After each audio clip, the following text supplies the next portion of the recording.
Welcome back. In this lesson, we're going to add the ability to edit the elements. And this is, as said, a little bit more tricky than the delete because we need to have the ability to update the my list, change this maybe into an input field, and then have the ability for the user to update some of that content.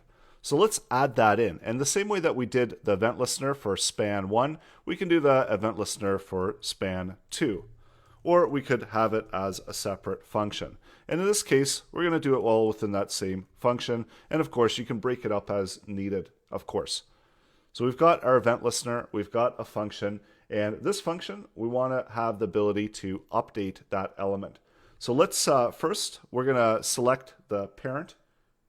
So taking our variable, and we could always select row as well because we do have it within a row object. So we can do something easy like row style and do background color and set the background color to, let's say, yellow.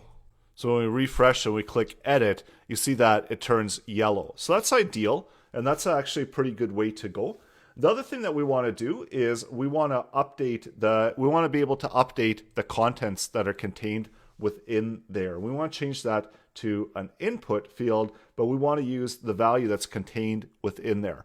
So it might be bananas and it might be something else. And we know because we're building out the list and we're just building it out right now that we know the value that's contained within there. But let's say, for instance, we don't know the value and we want to be able to get the value. I'll show you how you can do that. So let's do temp val and selecting that row item. We can use the first element child and return back that property and then do the inner text of that first element child, and we'll just console log that out for now so we can see that within our console. So let's see what that looks like. So when we press edit, we get milk. And I know we could have gone and we know what is contained within the my list. And I did want to introduce the first element child and just different ways to traverse through the elements. So that's why we're going about it in a little bit longer format. So the next thing that we want to do is we want to be able to create an element on the fly. So let's use const, and this is going to be our new input.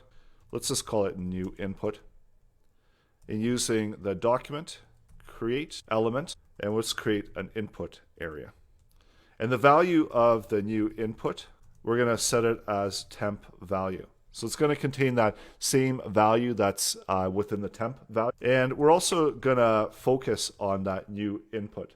So we're going to apply focus to that new input. And we also want to add that into append it to our parent as well. So I'm going to update this and I'm going to change that to temp element.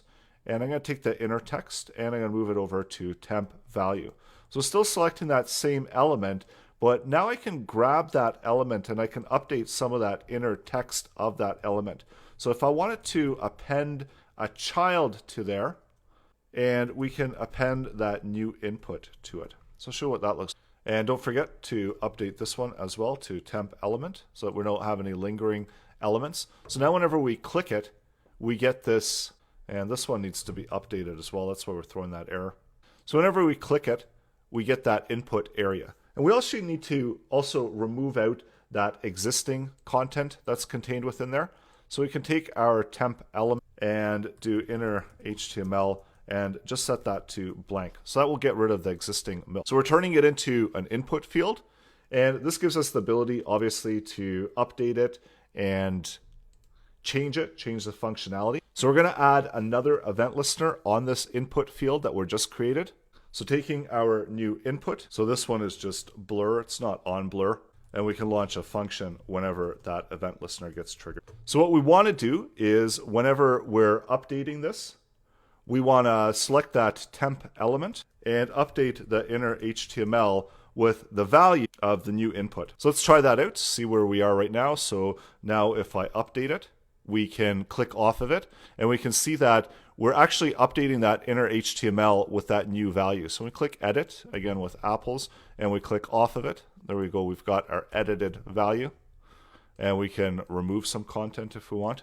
And as soon as we click off of it, as soon as we do the on blur, then that means that whenever the blur goes off, that means that we've finished editing it. So it's removing it from the visual area. And just as we've seen before, that because this element isn't appearing anymore on the page, that doesn't mean that it's disappeared. So we still have that value lingering in the background of JavaScript, and that's where we're able to still apply it, even though we're removing it out of the inner HTML.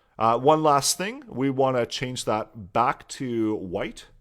So let's take that color, and we're going to update it and turn it back to its original, which was white. So just as we've done before, we're going to take the my list, and we've got an index value for that, and we're going to update it to be whatever the value of the input value was. So let's try that out. So now whenever I edit, I can write a bunch of stuff, and when I press delete, it rebuilds the list, and that means that this value now is sitting within our list, and you can see that there when we're outputting all of the list values.